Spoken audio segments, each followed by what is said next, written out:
Par rapport au risque chute de hauteur, quand on n'est pas en mesure d'éliminer le risque et on ne peut pas mettre en place des équipements de protection collective, le port de harnais anti-chute devient obligatoire.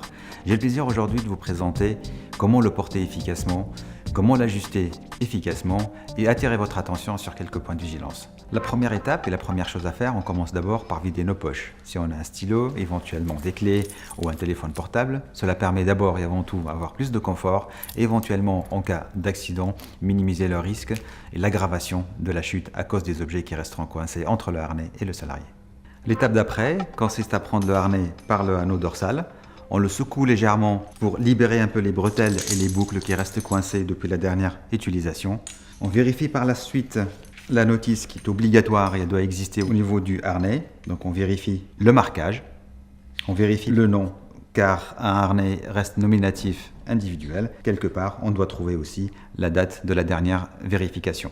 Comme vous savez, un harnais doit être vérifié minimum tous les 12 mois.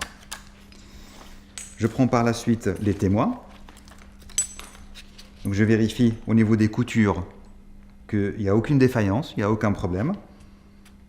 Toutes les coutures, donc on regarde et on prend le temps de les écarter pour voir que tout est mis en place. En cas de fil abîmé, piqûre, déchirure, cela veut dire que le harnais n'est plus conforme et on ne doit plus le porter. Donc on prend par la suite au niveau des épaules, on l'écarte légèrement et on l'enfile comme un sac à dos des deux côtés.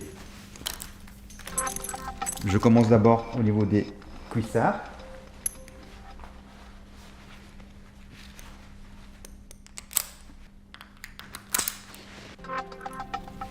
Au niveau de la poitrine aussi. Et maintenant j'attaque la partie ajustement.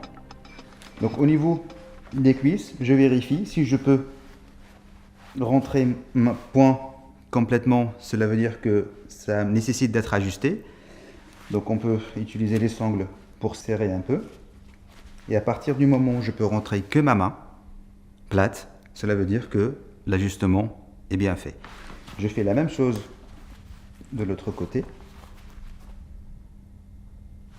Et au niveau du haut, donc on règle la boucle pour qu'elle puisse être alignée au niveau de la poitrine. Et pour l'anneau dorsal, on vérifie entre collègues que l'anneau reste bien centré entre les épaules.